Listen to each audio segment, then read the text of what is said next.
you're watching this, that means you're already on the second day. Yay! Probably won't be there for a couple days.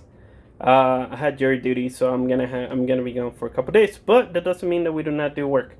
So to begin with, we're gonna do something really simple. We're gonna be starting today, or we're actually gonna be starting with order operations.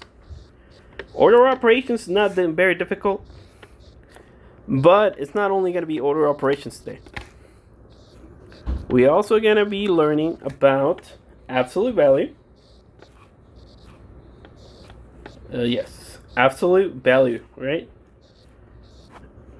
I'll go that in more in depth later, but those are the two main objectives of today.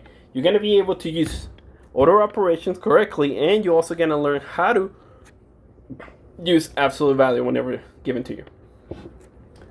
So to begin with, what's order operations? Basically, what operation comes first? Multiplication, addition, parentheses, exponents, absolute value, which goes first. So we're going to be using this little tool. It's going to be called PEMDAS. So we're going to have MDAS. Now, hopefully I have this on one of the boards if you don't want to watch the video, because it's going to take me I'm hoping it only takes me about 5 minutes to go over the entire thing. But if you don't want to waste any time and you think you got this just by watching like a minute and 30 seconds, you are more than welcome to start on the assignment. Make sure you show your work. Make sure you turn it in. Okay? Give it to the sub. So now, what we actually going to be doing is going to be very simple. So we're going to have a couple things. I'm going to put it right here. This is the most important, meaning it's going to go first. And this is the least important. That means it's going to go last.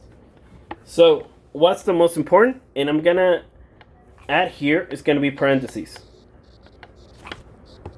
That's going to be the most important thing. If you see parentheses, that's the first thing that you're going to do. Alright? Get rid of all the parentheses. You got to get rid of that. Also, this means absolute value. So, you're going to be doing absolute value as well too. So, whatever has kind of like a little enclosure, meaning that you either have parentheses or absolute value, that's the first thing that you're going to be doing. Okay? Then, what goes afterwards? Exponents. Exponents, if you don't know, at this point, it's going to be a little number on top of a letter or a number. So that's little in exponents.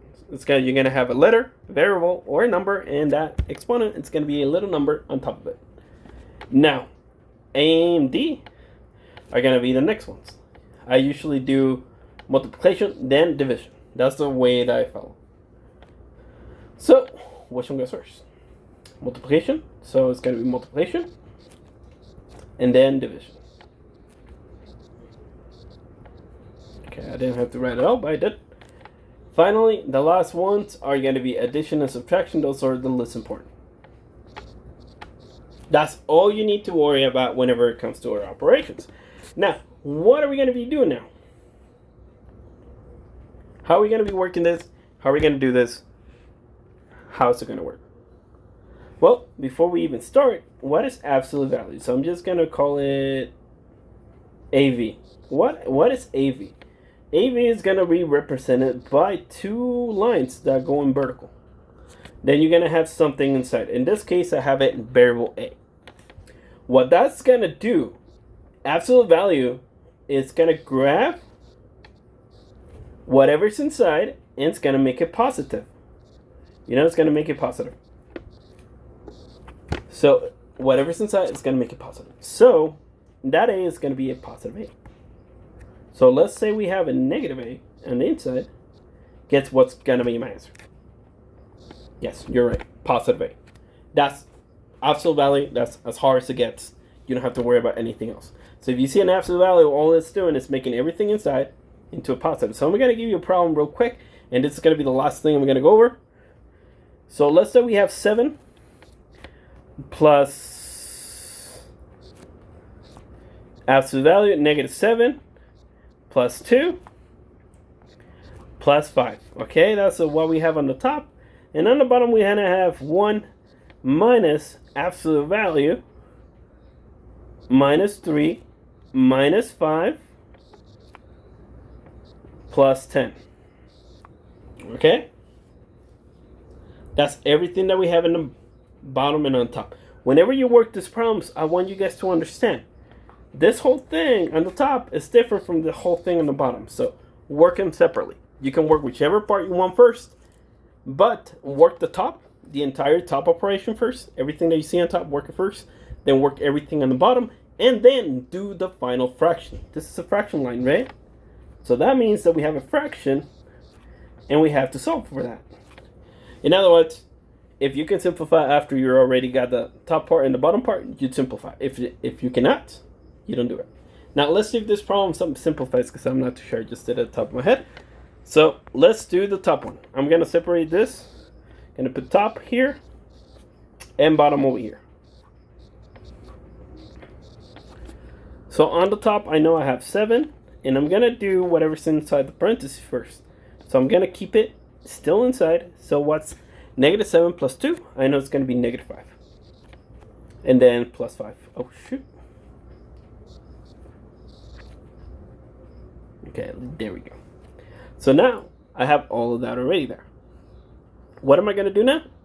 Going to change that negative 5, because it's inside of the absolute value. I'm going to make it into positive. So in other words, I have 7 plus 5 plus 5.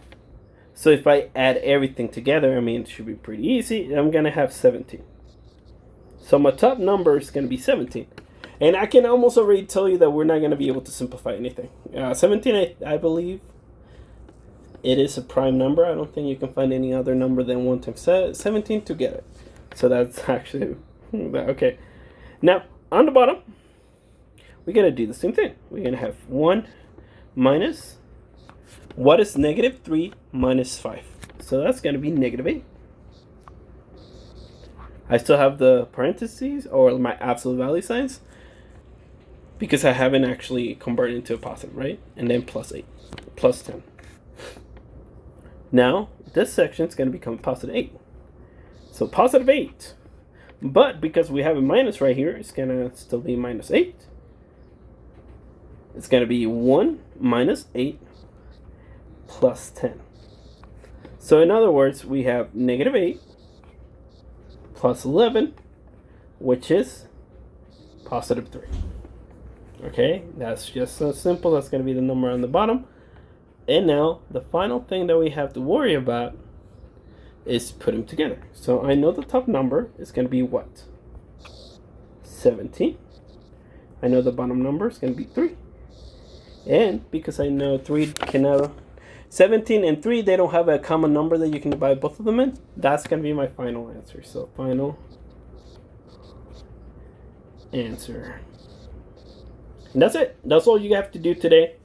I mean, just finish the assignment, turn it in, and that's everything you gotta do. So, hopefully I'll see you guys next week, but make sure you just focus on turning all the work in. I'm gonna try and at least go and pick up the work daily, so I can start putting grades down for you guys this week. But most likely you guys won't see me until next week. So have a great day, guys.